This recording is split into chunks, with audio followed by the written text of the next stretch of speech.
E aí, galera, bom dia. Bom Massa? dia. Massa mesmo? Ou como é que nós estamos aí? Tá mais ou menos. Vamos lá, então? Vamos para nosso tópicozinho aí. Deixa eu abrir o nosso livro.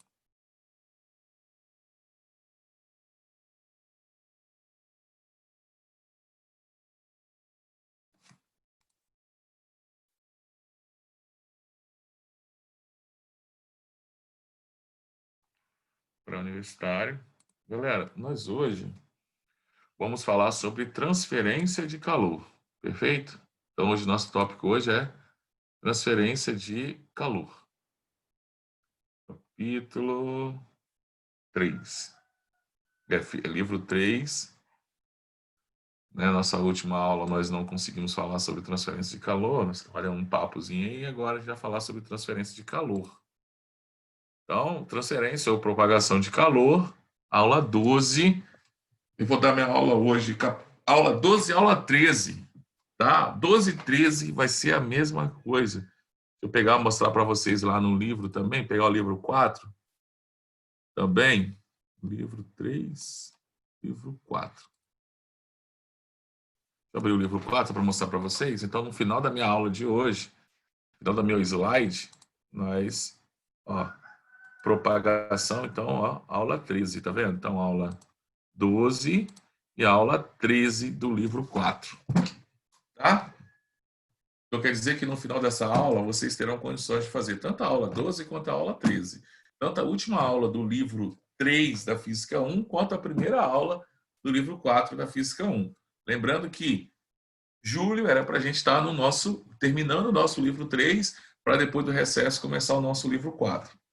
Só vai conseguir fazer isso, talvez, para a Física 1, né? Para a Física 1 a gente consegue fazer, para outras físicas não.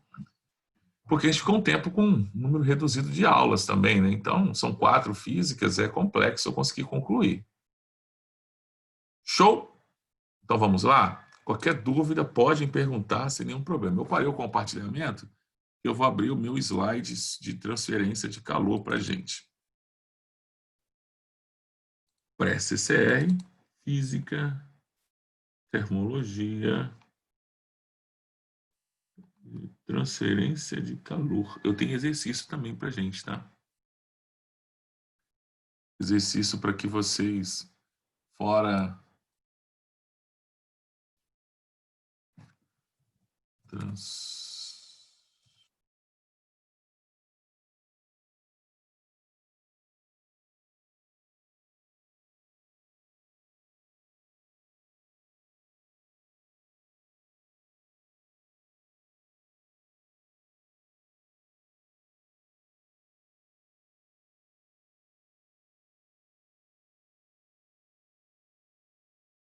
Vamos lá retornar o meu compartilhamento. Galera, já foram lá votar já do Enem? Já está tudo certo, né? Vamos para maio? Sim. Isso aí. Show. Beleza, gente? Fundamentos das ciências térmicas, transferência ou propagação de calor, tanto faz o nome. Ou é transferência ou é propagação. Nós já aprendemos o quê? O que nós aprendemos até agora nessa Física 1, né? Física 1 é legal. Nós já sabemos que a energia é a capacidade de realizar trabalho, então quer dizer que se eu apliquei a força em um corpo, essa força provocou um deslocamento, então quer dizer que essa força realizou ou sofreu trabalho. Para que eu tenha trabalho, tem que ter o quê? Energia. Então, energia é a capacidade de realizar trabalho. Para a gente, né, existem várias formas de energia, nós podemos agrupar as energias, energia cinética e energia potencial. A cinética está relacionada ao movimento. Se eu pensar isso a nível de termologia, eu estou pensando em movimento das partículas. As partículas não estão paradas. Então, elas estão se movimentando, tá? Movimentando, se agitando. E esse grau de agitação está diretamente relacionado à minha temperatura. Quanto maior a temperatura de um corpo, maior o grau de agitação desse corpo. Perfeito? Essas partículas que compõem esse corpo. A minha energia potencial está relacionada à energia potencial elétrica, nós discutimos, gravitacional, elástica e outros. Tá? Nós já sabemos que nós sempre vamos trabalhar com 3 estados físicos, sólido, líquido e gasoso, para fins de nível médio. Não são os únicos, tá, gente? Nós já entendemos que no estado sólido as partículas estão bem próximas umas das outras, no estado líquido estão parcialmente separadas. Aqui eu tenho fortes ligações intermoleculares, aqui eu continuo tendo essas interações entre as moléculas, e à medida que eu vou aumentando a sua temperatura, essas ligações intermoleculares elas vão se rompendo, tá? Elas vão se rompendo, e aí eu tenho um maior grau de liberdade. Ou seja, cada partícula dessa é um sistema individual. Elas não têm mais interatividade entre elas.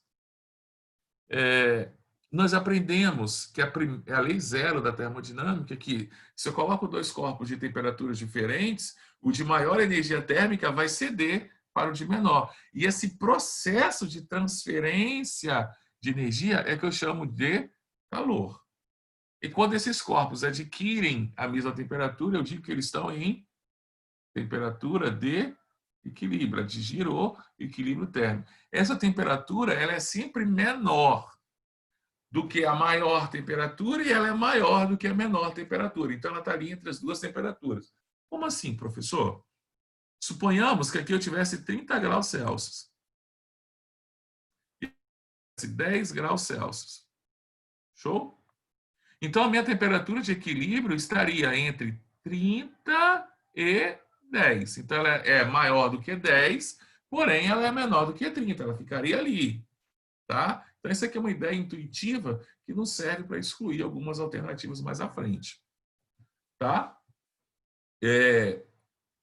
Nós já definimos o que é calor, como eu disse para vocês, a energia térmica em trânsito. Eu só posso chamar de calor quando essa energia térmica está se transferindo de um corpo de maior para um de menor energia.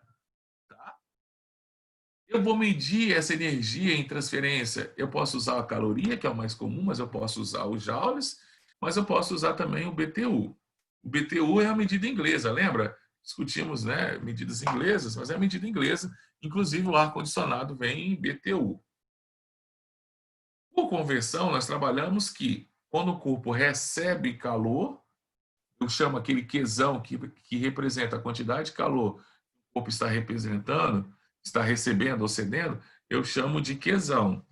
E aí, esse Qzão, lembra que nós calculamos assim: esse Qzão pode ser massa vezes calor específico vezes a variação de temperatura, se houver uma variação de temperatura. Mas pode acontecer também mudança de estado físico. Então, esse Qzão ele vai ser calculado dessas 2 maneiras: quando há variação de temperatura e quando há mudança de estado físico. Então, esse Qzão, quando um corpo aumenta a sua temperatura, ou seja, ele recebe calor, eu vou representar isso como um Q positivo. Se ele perdeu a energia térmica, né, eu vou considerar o sinal negativo para essa quantidade de calor. Quando tem equilíbrio térmico, lembra de uns exercícios desse? O somatório de todos os calores trocados é sempre igual a 0. Então, quer dizer que o calor cedido é igual ao calor recebido por um sistema termicamente isolado. Trabalhamos com questões dessas. Tá? A minha transferência de calor, que a gente pode usar essa letra grega aqui, ó, o φ. Φ é transferência de calor. Ela mede a velocidade com que essa transferência de calor está acontecendo. Então, quer dizer que a minha transferência de calor, esse φ, será a razão entre Q, que é a quantidade de calor transferida, dividido pelo tempo, já que eu estou falando de velocidade. Então, quanto mais veloz essa transferência acontecer, menor será o tempo. Automaticamente, maior será meu fluxo de calor. Então, se eu falo que o fluxo de calor é muito rápido, quer dizer que ele transferiu uma quantidade de calor em um tempo muito reduzido. Então, é presença aqui ou é perguntas na presença? Show! Então, essa fórmula é de fluxo de calor. Gente, se isso aqui for medido em joules, isso aqui for medido em segundos, eu vou ter o fluxo de calor em Joule por segundos, que é nada mais nada menos do que watts. Então, o que significa dizer watts? Watts quer dizer que quantos joules de calor estão sendo transferidos por segundo. Tá? Isso é fluxo de calor. Galera, já falei para vocês dessas fórmulas, calor específico, já discutimos. Isso aqui é uma aula de revisão que eu vou dar para vocês mais à frente, tá? Essa matéria é extremamente importante para a gente. Beleza. Agora, nós vamos trabalhar com a velocidade com que isso acontece e os tipos de transferência, o nosso papel agora. Então, esse fluxo de calor, como eu disse para vocês, eu utilizo a letra grega φ, tá vendo aqui, ó, φ, e ó, e eu posso, quem tem habilidade pode fazer isso aqui. Quem não tem, faz assim, é a mesma coisa. Então, o fluxo de calor é a quantidade de calor que atravessa uma determinada área dividido pelo tempo. Como eu disse para vocês, o fluxo de calor é medido em watts. Já definimos temperatura. E quais são os 3 processos que na natureza, então na natureza, esse meu calor, ele poderá ser transferido de 3 maneiras. Eu quero que vocês entendam que essas maneiras não são individuais, elas ocorrem na natureza concomitantes. Então, a condução, a convecção e a radiação ocorrem concomitantes. Não ocorre separadamente. Eu não posso falar, aqui só tem condução, aqui só tem convecção, aqui só tem radiação. Na natureza, isso ocorre concomitante. Só que nós vamos estudar de maneira individual.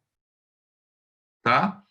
Então, o nosso principal papel, pensando em Enem, eu tenho que saber como que ocorre a condução, quais são os fatores físicos que influenciam na condução e qual é o estado da matéria aonde a condução é mais exacerbada. A mesma coisa acontece com a convecção. Quais são os fatores que influenciam na convecção? Qual é o estado físico da matéria onde a convecção de calor é mais exacerbada? A radiação térmica. Qual é a condição que ocorre radiação e radiação térmica? Em que condição que isso acontece? Que são essas? O que é radiação térmica? Que ondas são essas, né? Então, isso é o nosso papel. O papel é entender cada processo, entender os fatores que vão influenciar em cada processo e quais são os estados físicos característicos para cada processo, aonde ele será mais exacerbado. Tá? Então, seguindo. Primeiro, a condução de calor. Professor, o que é condução de calor? Então, a condução de calor, gente, é a transferência de calor, de energia, de uma partícula mais energética para a seguinte com menos energia. Então, essas partículas vão recebendo energia térmica, que é calor, e elas vão aumentando o seu grau de agitação. Aumentando essa grau de agitação, elas colidem com a outra, e essa outra começa a agitar, que colide com a seguinte, que colide com a seguinte, com a seguinte. Então, quer dizer que na condução ocorre transferência de partícula para partícula. Tá? Então, quer dizer que, para que ocorra a condução, é obrigatório que eu tenha partículas, que eu tenha massa, que eu tenha matéria. Então, obrigatoriamente, a condução só ocorre em meio material. Então, quer dizer que a condução de calor não pode ocorrer no vácuo, já que é uma transferência que ocorre de partículas para partículas. Como ela precisa ocorrer de partículas para partículas, então eu tenho que pensar lá nos meus estados físicos. Quanto mais próximas essas partículas estiverem, mais fácil será esse tipo de transferência. Então, quer dizer que a transferência de calor ela é mais exacerbada em meios estacionários. Então, quer dizer que a transferência de calor por condução no meio sólido será maior do que em meios líquidos, que será maior do que em meios gasosos. Então, quer dizer que se eu tiver um material sólido, a transferência de calor por condução nele é maior do que comparado com o meio líquido, comparado com o meio gasoso. Perfeito? Então, aqui eu estou falando de aumento do fluxo de calor por condução. Quanto mais próximas as partículas, mais fácil será a propagação de calor por condução. Ponto. Show?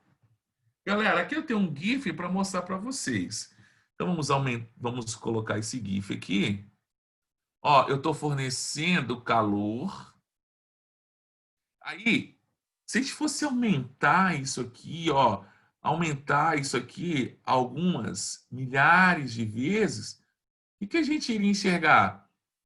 Então, nós iríamos enxergar um sistema, uma partícula que recebe energia, aumentando, colidindo com essa, que aumenta, colide com essa, que aumenta, que colide com essa. Então, quer dizer que as partículas vão se colidindo uma com outra e essa transferência vai se passando partícula por partícula. Isso é a condução de calor. Então, a condução de calor acontece assim, ó. Então, ó, eu estou recebendo calor de uma extremidade que está fornecendo calor para uma partícula ou para um grupo de partículas, e essas partículas vão se colidindo, transferindo essa energia de uma para outra. Isso é condução. Então, eu coloquei, a transmissão de calor ocorre de partícula a partícula somente através da agitação e do choque entre essas moléculas do meio. Então, uma bate com a outra, bate com a outra, bate com a outra, e assim vai transferindo a condução. Então, nós já vimos, né, que na transferência de calor por condução, alguns fatores são importantes. Então, quer dizer que a distância entre as partículas interfere, a quantidade de partículas interfere, a distância entre essas partículas, a distância que eu quero transferir esse calor de um lado para o outro. E quanto mais partículas eu tenho pensando na horizontal, maior será o tempo necessário para que essas partículas ocorram essas colisões. Então, quer dizer que eu vou chegar numa equação de Fourier. A equação de Fourier pensou assim, gente, olha, microscopicamente pensando, as partículas não estão na mesma distância. Vocês sabem, os átomos não têm o mesmo tamanho. Nós temos lá na química uma característica chamada de raio atômico. E esses raios atômicos vão influenciar no tamanho da minha molécula. Então, quer dizer que eu vou ter partículas, ou moléculas, ou fórmulas de tamanhos diferentes. Se eu tenho fórmulas de tamanhos diferentes, a distância entre essas partículas vão ser diferentes. Porque meu átomo ele é composto por uma região muito mais vazia do que uma região com massa. Então, quer dizer que se eu aumento o tamanho desse raio atômico, eu aumento, teoricamente, o tamanho dessa partícula com que ele forma, eu vou aumentar a distância entre esses núcleos atômicos. Automaticamente, a distância entre essas partículas também vai aumentar. Então, quer dizer que eu tinha que trazer da química essa informação. E aí, eu tinha que criar uma grandeza física, para não ter que ficar viajando sempre lá na química, pensando em raio, pensando em tamanho molecular, em tamanho de íon, e eu trouxe uma grandeza para cá. E essa grandeza é a condutividade ou condutibilidade térmica, esse casinho aqui, ó, K. Então, quer dizer que para cada substância vai ter a sua condutividade térmica. E essa condutividade térmica, a grandeza dela é o watts por metro grau Celsius. Tá? Então, quer dizer que o meu fluxo de calor vai ser diretamente proporcional. Vou fazer um pouquinho melhor isso aqui. Eu vou apagar isso aqui. Eu vou fazer fluxo de calor tradicional, né? Como a gente faz na graduação. A gente faz assim, ó. Pronto, fluxo de calor. Ele é diretamente proporcional à condutividade. Quer dizer o seguinte, quanto maior a condutividade térmica desse material, maior será o fluxo de calor, ou seja, mais fácil ele vai transferir calor por condução. Por exemplo, as panelas são feitas de metal, mas os seus cabos são feitos de teflon. Qual a diferença? Por que eu coloquei teflon no cabo? Porque eu preciso de um material que tenha baixa condutividade. E o teflon, ele tem baixa condutividade comparado com o metal. Então, quer dizer que eu coloco o cabo de teflon, não quer dizer que ele não vai aquecer. Ele demora mais para aquecer. Logo, Professor, é utilizado para fazer com que facilitar nosso manuseio dessas panelas. Né? professor, A área também influencia, você lembra? Porque se eu tiver um contato maior com essa minha fonte de calor, mais partículas vão receber calor inicialmente. mais partículas recebendo calor inicialmente, mais partículas transferindo esse calor. Então, isso quer dizer que o meu fluxo de calor é diretamente proporcional à área. Quanto maior Professor, a maior será o fluxo de calor. Isso influencia em qualquer professor, coisa. entendi. Só para você ter uma ideia, nós mamíferos, pegar um cachorrinho, quem tem cachorro, quem tem gato, quando ele está com frio, ele se encolhe. Você também é assim. Porque você está querendo diminuir sua área de contato com esse meio que você está pegando calor. Então, a ideia é diminuir a área. Então, a área influencia em todas as 3 transferências de calor. Tá? Galera, a minha variação de temperatura também. Então, quer dizer o seguinte, olha assim, então quer dizer que quanto mais diferente... Como assim, variação de temperatura? Vamos pensar que isso aqui eu tenho uma parede e aqui eu tenho uma temperatura de... Deixa eu escrever aqui, que não vai escrever. Escrever. 40 graus Celsius. Desse lado. E aqui eu tenho uma temperatura de 20 graus Celsius. O que isso quer dizer? Tem uma diferença de temperatura. E quem está impedindo com que isso adquira equilíbrio térmico é essa parede.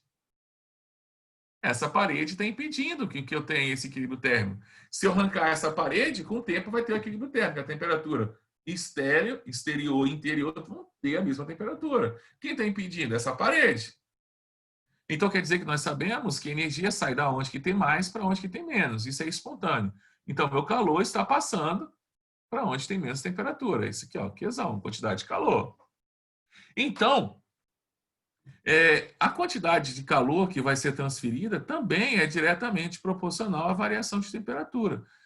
Quanto maior for essa diferença, maior será o fluxo de calor. Tá? Só que a quantidade de o fluxo de calor vai ser inversamente proporcional ao quê? A minha espessura, que é o comprimento disso aqui. Então, por exemplo, na Europa, e o inverno é mais rigoroso, as minhas paredes elas são mais espessas, tem isolamento térmico nas paredes, para evitar esse fluxo de calor. No Brasil, não, as alvenarias não são tão espessas. Eu não preciso de tanta coisa, porque no Brasil, nosso clima já é quente. Né? O nosso clima, ele está aí. Né? Nós temos uma região aí tropical, aí, num clima em torno de 30 graus anuais. Então, quer dizer que eu não preciso disso. Agora, diferente. Suponhamos que eu estou com aquecedor dentro da minha casa em torno de 30 graus e lá fora está menos 10. Eu não quero que aqui dentro fique menos 10 também. Então, eu tenho que pedir que esse calor saia. Então, o que eu vou fazer? Eu vou aumentar a espessura da minha parede. Ou eu vou mudar o material que eu fiz a minha parede. Vou colocar um isolante térmico aqui. Tá? Gente, sempre bons condutores de calor também são bons condutores de eletricidade. Tá claro isso? Então, se o material é um bom condutor de calor, ele é um bom condutor de eletricidade. Se o material é mau condutor de eletricidade, ele é mau condutor de calor. Sim? Show? Galera, então, olha a nossa fórmula de Fourier, como é que fica. Eu gosto de escrever assim, tá, gente? Ó, eu gosto de escrever assim, a lei de Fourier. Ó. Fluxo de calor é igual a constante vezes a área, vezes a variação de temperatura, dividido pela espessura do meu material. Quanto mais espesso for o material, mais difícil vai ser essa transferência de calor. Quanto maior a condutividade térmica, maior será a transferência de calor. Quanto maior a área de exposição, maior será o fluxo de calor. Quanto maior a diferença de temperatura entre esses dois ambientes, maior será o fluxo de calor. Aqui eu trouxe alguns exemplos para vocês. A condutividade térmica do ferro é em torno de 80,2 watts por metro grau Celsius. Da água, 5,9 vezes 10 a menos 1, ou seja, 0,59.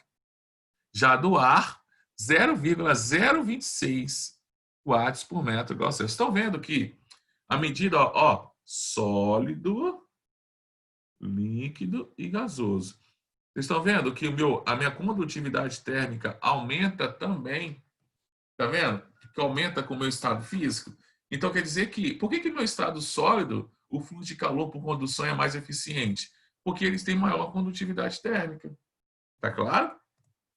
Galera, aqui eu tenho alguns exemplos, alguns gráficos, só para mostrar para vocês que a condutividade térmica dos materiais, elas não são constantes. Elas variam de acordo com a temperatura. Tá? Então, à medida que eu vou mudando a temperatura de determinado material, eu vou mudando a sua condutividade térmica. Então, claro que nós vamos trabalhar, ou nós trabalhamos em CNTP, ou nós trabalhamos com a temperatura ambiente, que é de 25 graus Celsius.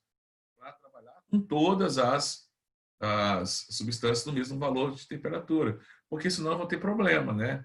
Por exemplo, olha, o ferro, ele tem a sua condutividade térmica sendo diminuída. Ó, pegar aqui no gráfico, se dando uma ideia para vocês, ó, a medida em torno de 300... Professor, Oi? quando a linha acaba, quer dizer que ele trocou de estado? Ou é só que eles pararam de mensurar? Então, cara, o que que acontece? Essa estabilidade do material é muito complexo, tá? Porque eu tenho que fazer o seguinte, eu vou aquecendo. Se você analisar aqui, ó, algumas temperaturas perderam completamente a sua estabilidade em torno de 1500 kelvins, entendeu? Então quer dizer que houve uma calcinação, ou seja, houve uma queima e perda da sua estrutura e a partir daí eu não consegui mais identificar. Ou mudaram, sim, a questão de mudar de estado, acho que o ferro, acho que é 500 e pouco, se eu não me engano. Né? O ferro já está no estado líquido. Deixa eu conferir isso aqui, da temperatura de fusão do ferro. Mas acho que é 500 e pouco. Pra você ter uma ideia. Não é só o estado.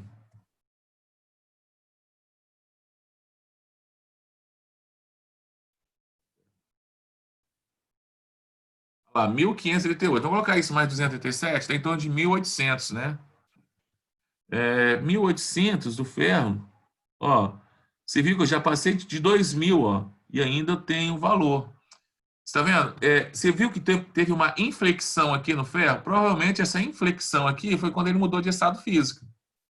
Né? Essa inflexão, o gráfico veio descendo, depois ele sofreu uma inflexão, ele voltou a subir.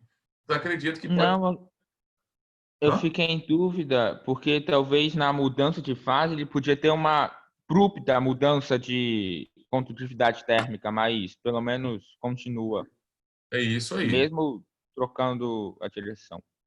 Isso aí, perfeito. Galera, seguindo aí. Tem uma aplicação interessante aí. A gente fala assim, professor, por que que os iglus são feitos de gelo? Por que que eles não usam a madeira para fazer as suas casas ou alvenaria? Por quê? Ó, vou colocar aqui, ó, condutividade térmica, vamos colocar da madeira.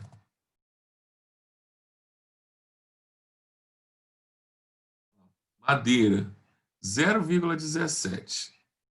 Vamos colocar aqui, mas vai achar madeira lá no Polo Norte, imagine, tá? Alvenaria.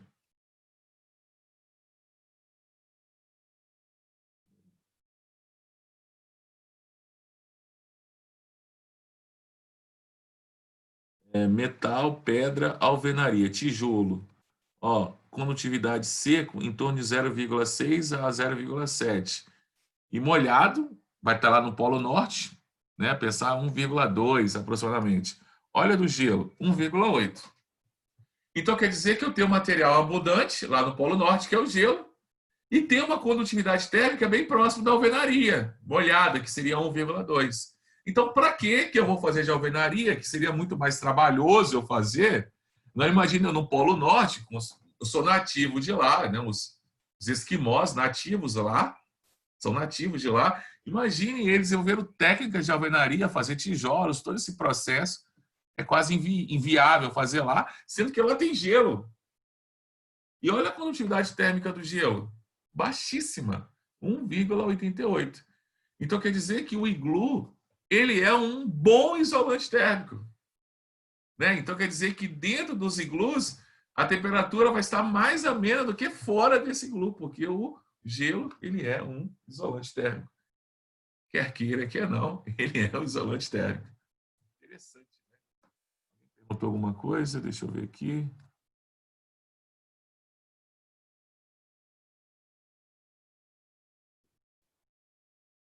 Galera, depois eu resolvo o exercício matemático com vocês da fórmula de Fourier, tá? Gente, convecção. A condução era uma transferência de partícula para partícula. A convecção, ela é caracterizada pelo movimento de partículas. Movimento, elas vão se movimentar.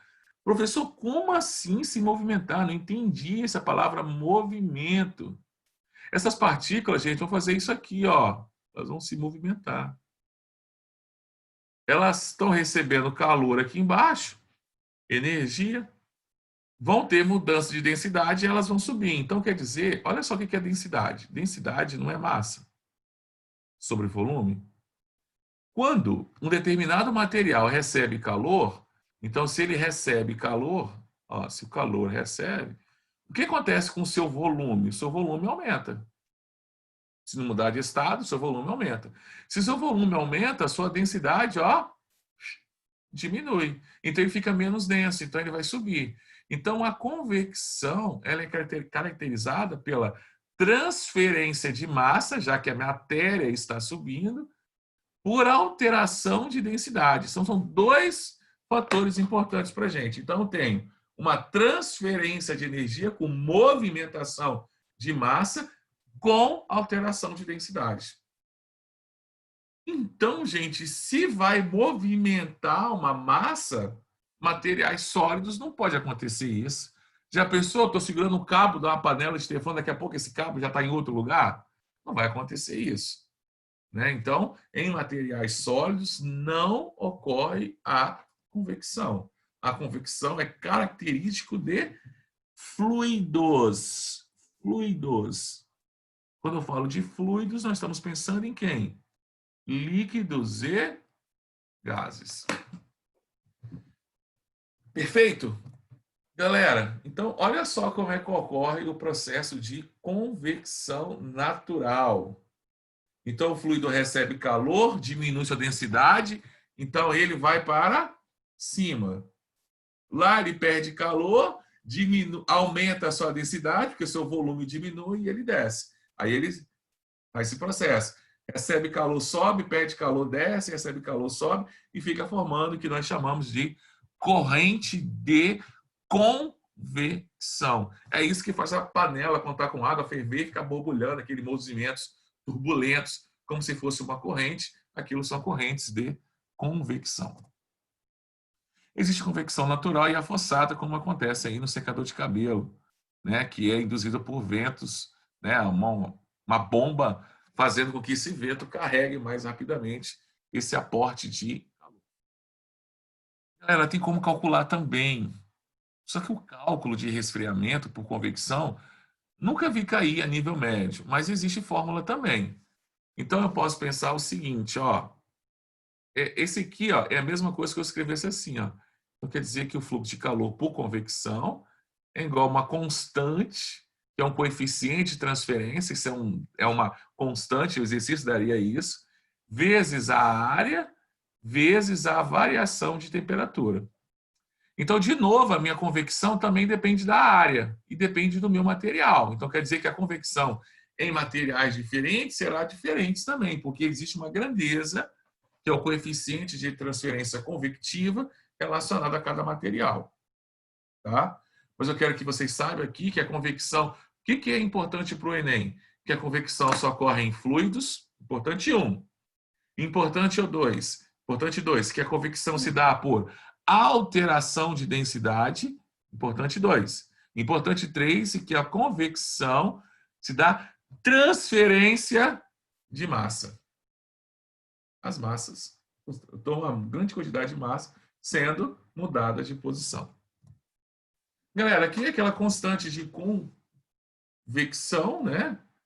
Ou convectiva, tá aí, ó, para gases em torno de 2 até 25, para líquidos de 50 mil. Tá? Então, quer dizer que isso varia de substância para substância, não tem um padrão. Aqui eu consigo explicar para a gente por que o ar-condicionado é instalado na parte superior das casas e por que o ar-condicionado, o aquecedor seria instalado na parte inferior das casas. Tá claro? Depois eu vou mostrar para vocês como eu posso chamar? Um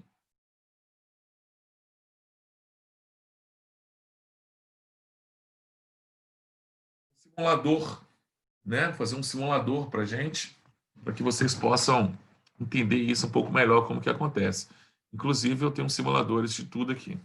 Então, olha só, gente, o que está acontecendo? Por que eu tenho um ar-condicionado? Então, olha só, as pessoas estão aqui, a temperatura que está aqui embaixo, ó, é uma temperatura maior do que a que está aqui em cima. Então, suponhamos, tem as pessoas aqui, nós estamos lá em torno de 36 graus, suponhamos que o dia, o ar aqui, então eu estou cedendo calor, né, para o ambiente, né, cedendo calor para o ambiente, então quer dizer que suponhamos que o ambiente também tenha 36 graus. E aqui, no passado, eu coloquei lá no 18. O que acontece? As partículas que compõem o ar atmosférico têm em torno de 36 graus, vai fazer o quê? Vão ter sua densidade diminuída. Então, eles vão subir. Subiu o ar quente. Chega aqui no meu aparelho, esse ar quente é retirado o calor dele forçadamente, energia térmica dele, e ele resfria para 18. Aí ele desce.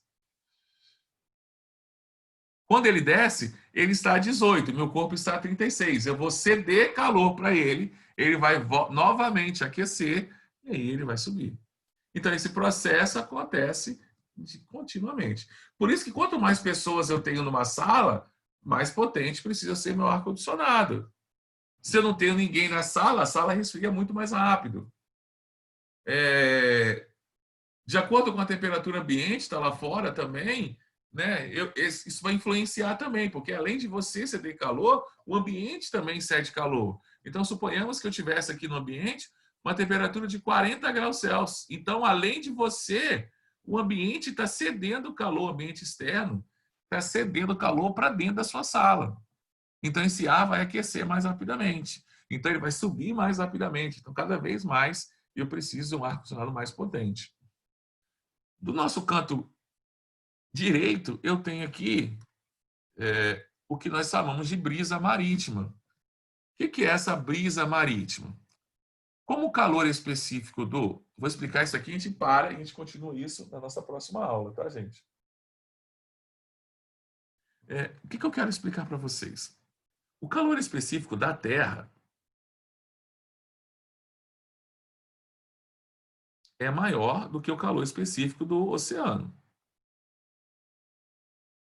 O que isso quer dizer? Quer dizer que, para a mesma quantidade de calor, o Sol está aquecendo os dois igualmente. Para a mesma quantidade de calor recebido, a Terra aquece mais rápido. Opa, contrário. Deixa eu apagar isso aqui que eu fiz ao contrário. É o contrário. O calor específico da água é maior do que o da Terra. O que isso quer dizer? Quanto maior o calor específico, menor a variação de temperatura. Você está me entendendo que eu estou falando assim para você, ó? Calor específico e variação de temperatura são inversamente proporcionais. Então, quer dizer, quem varia mais a sua temperatura? A Terra. Então, quer dizer que durante o dia, olha o Sol aqui é dia, tá? Durante o dia, a Terra está mais quente do que a água do mar. Então, quer dizer que o ar que está aqui, ó, vai se aquecer. Então, sua densidade diminui e ele sobe. Quando ele sobe, o que vai ficar aqui? Uma região de baixa pressão. Aí o ar que estava sobre o oceano vai ocupar essa região de baixa pressão. Ah, professor, então quer dizer que durante o dia vai ventar do mar para a terra.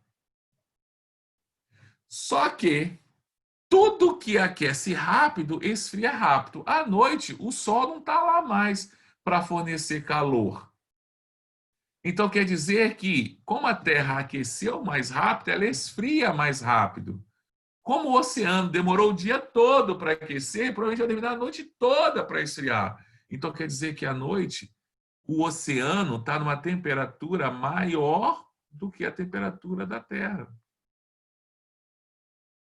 Então quer dizer que o ar quente está sobre o oceano. Então ele vai fazer o quê? Ó, sobe. O que se forma aqui? uma região de baixa pressão. Por que baixa pressão? Menos ar, porque o ar vai sair, vai deixar uma região com pouco ar. O que vai acontecer?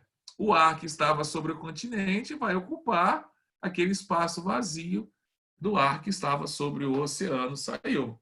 Então, a noite vai ventar da onde? Da terra para o oceano. É por isso que quem vai pescar em alto mar sempre sai de madrugada, porque ele aproveita da brisa marítima na madrugada. Então, ele sai 2, 3 horas da manhã. Quem vai tirar férias aí em vilas de pescadores, você vê esses barcos aí, saem 2 horas da manhã, 3 horas da manhã, 4 horas da manhã, para aproveitar essa brisa marítima. Galera, alguma pergunta até agora? Né? Nós já estamos invadindo quase a nossa aula 13.